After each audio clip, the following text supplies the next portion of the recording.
Guys, today I'm going to show how to make Robux using your game.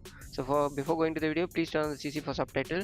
Usually you can enter using more and create, or otherwise you can directly enter using your Roblox studio and your game. Over there you need to click home and then game settings and then click monetization. Over the monetization you need to select paid access. Sometimes the paid access is enabled on the studio, or otherwise you need to configure using the creator hub, and you need to click that link. It redirect to the access page, and over here you need to select public, then only it will be work. On the private it won't work.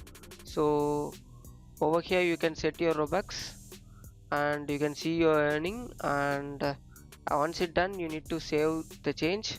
So that's it guys, thank you for watching. For more, subscribe TechTube.